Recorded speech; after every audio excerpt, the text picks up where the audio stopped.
tentang masalah mengusap wajah. Hadis riwayat Sunan Tirmizi. Nabi tak pernah menurunkan tangannya. Nabi kalau ngangkat tangan berdoa, Nabi tak pernah menurunkan tangannya illa yamsaha bihima wajhahu, sebelum turun dia usap wajahnya. Subhana rabbika rabbil izzati amma yasifun wa salamun alal mursalin walhamdulillahi rabbil alamin. Setiap dia menurunkan tangannya, diusapnya dulu wajahnya, baru turun. Nah, hadis ini dhaif. Bagi orang yang melarang mengusap wajah, kenapa kau usap wajah? Hadis ini dhaif. Dijawab oleh Al-Hafiz. Al-Hafiz artinya hafal 300.000 hadis. Ibnu Hajar Al-Asqalani dalam kitabnya Bulughul Maram min Adillatil Ahkam, kitab fikih. Apa kata dia dalam Bulughul Maram? Hadis tentang mengusap wajah setelah berdoa memang dhaif. Tapi karena jalur riwayatnya banyak, maka naik derajatnya menjadi hadis hasan.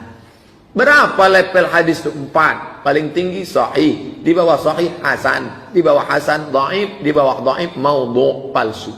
Maka hadis tentang mengusap wajah dhaif, tapi karena jalurnya banyak naik menjadi hasan. Artinya apa? Boleh diamalkan. Nah, tentang orang yang tadi habis sholat, habis itu dia usap wajahnya. Kenapa dia usap wajahnya? Saya tak tahu.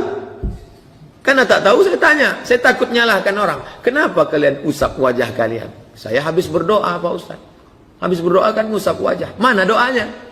Fil alamina innaka hamidum majid. Allahumma ighfir lima qaddamtu wa ma akhartu wa ma asrartu wa ma a'lantu wa ma asraftu wa ma anta a'lamu bihi minni antal muqaddim wa antal muakhiru la ilaha illa anta subhanaka inni kuntu minaz zalimin. Allahumma inni a'udzubika min azabi jahannam wa min azabil qabri wa min fitnatil mahya wal mamat wa min syarri fitnatil masiihid dajjal. Assalamualaikum warahmatullahi. Itu doa apa tak doa? Doa. Habis berdoa kan ngusap wajah, kata dia. Itulah dalil kami, tapi saya tak pakai. Saya tak pakai itu. Karena dalam hadis yang tadi mengusap wajah itu, saat berdoa itu tangannya menampung. Habis menampung baru. Waktu tadi itu ada tangan menampung. Kecuali dia menampung. Allahumma ighfir lima qaddamtu wa ma akhartu wa ma asrartu. Tak ada. Belum pernah saya nengok orang sholat mengangkat ini. Jadi pengambilan dalilnya terlalu panjang. Oleh sebab itu saya salam tetap satu periwayat. Habis itu saya tak mengusap wajah. Setelah selesai berdoa, baru saya mengusap wajah.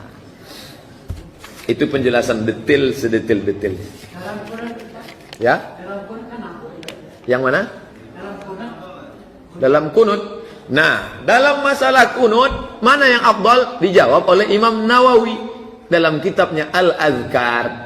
Kata Imam Nawawi tentang masalah doa kunut, Al-Azkar 3 pendapat. Yang pertama, diangkatnya lalu diusapnya.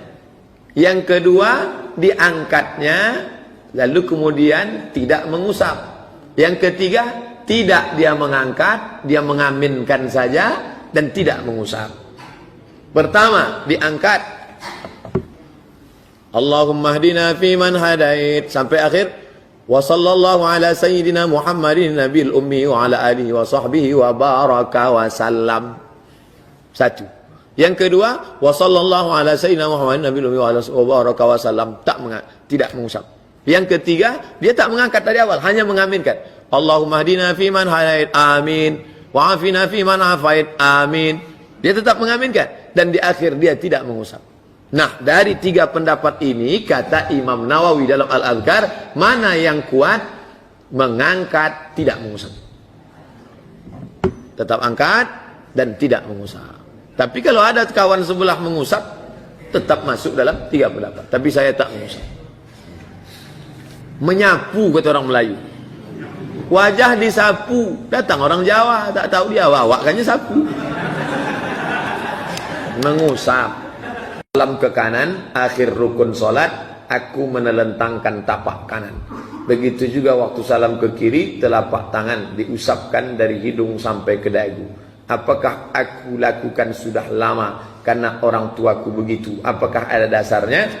Kalau ada 2 pendapat, saya sebutkan 2. Kalau ada 3 pendapat, saya sebutkan 3. Kalau ada 4 pendapat, saya sebutkan 4. Kalau ada 6 pendapat, saya sebutkan 6. Mana contoh yang 6? Allahu Akbar.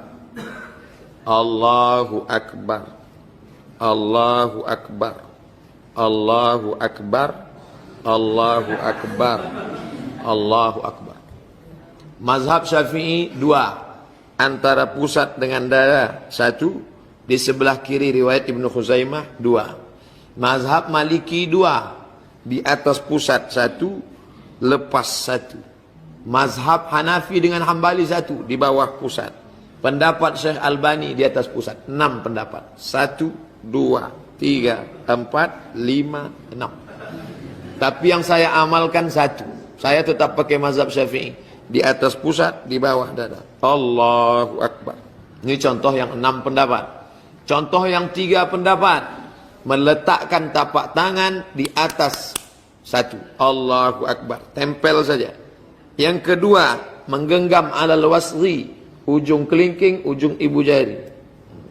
Allahu Akbar. Pendapat ketiga, dipangkal lengan. Ni lengan, pangkal. Allahu Akbar. 3. 1, 2, 3. Yang tak ada, itu tak ada. Nah, itu cara saya menjelaskan. Kalau ada 3 saya sebut 3, kalau ada 5 saya sebut 5, kalau ada 6 saya sebut 6. Nah, tentang masalah membuka, berapa pendapat? 1 pendapat. Tentang masalah membuka, 1 pendapat. Assalamualaikum warahmatullahi. Assalamualaikum warahmatullahi. Tak buka. Jamaah Malaysia datang ke Pekanbaru. Waktu di Pekanbaru mereka segan bertanya, takut orang Pekanbaru tersinggung. Waktu saya datang ke Kuala Lumpur baru mereka tanya, Ustaz, waktu kami di Pekanbaru kami tengok banyak orang buka. Mana dalilnya Pak Ustaz? Saya bilang tak ada. Lalu datang dari mana? Wallahu alam bissawab. Maka tentang buka tangan salam tak ada 2, 3, 4, 5, 6 pendapat. Tunggal 1 pendapat. Assalamualaikum warahmatullahi. Assalamualaikum warahmatullahi.